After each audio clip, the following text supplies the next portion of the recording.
Kalau korang tengok kat sini, ada 3,000 orang yang join BE Camp. Jom kita tanya dia orang kenapa datang ke BE Camp.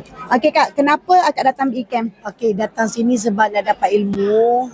Lepas tu nak banyak benda lah nak belajar. Okey. Okey Kak Amal, kenapa datang BE Camp?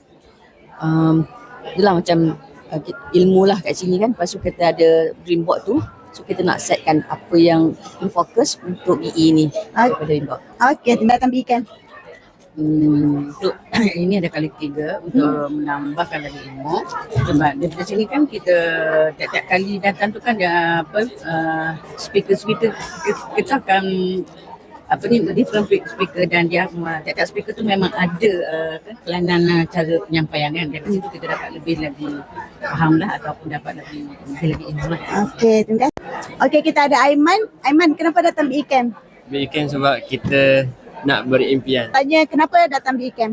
Bismillahirrahmanirrahim. Assalamualaikum warahmatullahi wabarakatuh. Kenapa datang BE Camp? Ini tempat yang paling tepat untuk kita rechargekan balik kita punya semangat, kita punya minda, kita punya penglihatan kita, pendengaran kita. Kerana apa? Kita perlu sentiasa memberikan motivasi pada diri kita. Di sini, kebanyakan mereka kita ada 3,500 orang di sini pagi ni. It's a break record, Malaysia break record. So, apa yang kita ada dalam ni, ada 3,500 punya semangat yang ada. So di situ kita pinjamkan kuasa tersebut untuk kebaikan diri kita supaya kita dapat lebih maju lagi daripada semalam. InsyaAllah inilah hari yang kita nantikan setiap tahun untuk dapatkan kebaikan atau rechargekan kita punya semangat. InsyaAllah. Cik Hairul nak tanya juga, kenapa datang BE Camp? Bismillahirrahmanirrahim. Tujuan saya datang kat sini, pertama saya nak ubah kehidupan sebab saya nak tambah satu lagi opportunity peluang pada saya lah. Sebab pertama saya bekerja adalah buat sale selama 17 tahun lah kat situ. Jadi saya nampak kalau saya tumpu pada apa yang saya jual lagi tu, saya akan nampak kita akan pergi mana-mana lagi dah. Jadi dengan peluang yang ada hari ni, saya nak ubah pendapatan saya, kehidupan saya.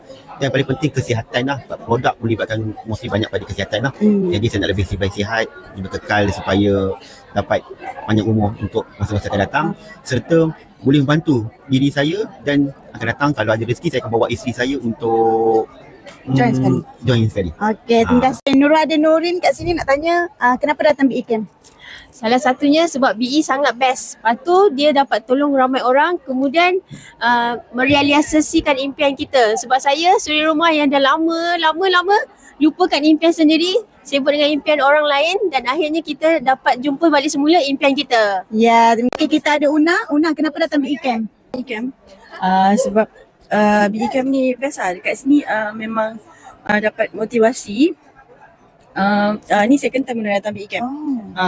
Masa first time datang BE Camp, balik je guna terus ambassador. Dekat sini memang bagi kita macam mana, semangat lah, memang best lah. Sebab kita jumpa circle yang sangat positif, happy.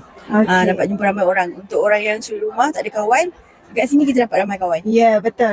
Okey Cik Kanaga, kenapa datang BE Camp? Saya datang untuk BE Camp lah. Tak biasa datang sini BE Camp lah. Baru first time aku datang di sini. Untuk saya upline cakap macam ni, datang di sini boleh belajar.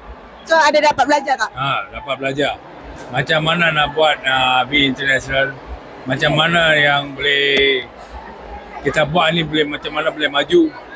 Belajar macam mana boleh tahu lah tempat. Salah satu aku datang. Okey, terima kasih. Kenapa datang BE Camp? Sebab nak memotivasikan diri, nak jadi seorang legenda. Okey, terima kasih. Tanya kenapa datang BE Camp? Nak bebas kewangan. Okey, terima kasih. Itu sajalah. Nanti kita akan sambung lagi tanya kenapa diorang ni ramai-ramai ni datang ke BE Camp. Okey. Kalau tanya Nurul, sebab Nurul nak belajar dan Nurul nak cari diri Nurul yang ada impian. Banyak lagi impian yang belum tercapai. Doakan Nurul boleh bersama-sama BE International berjaya kat sini. Okey.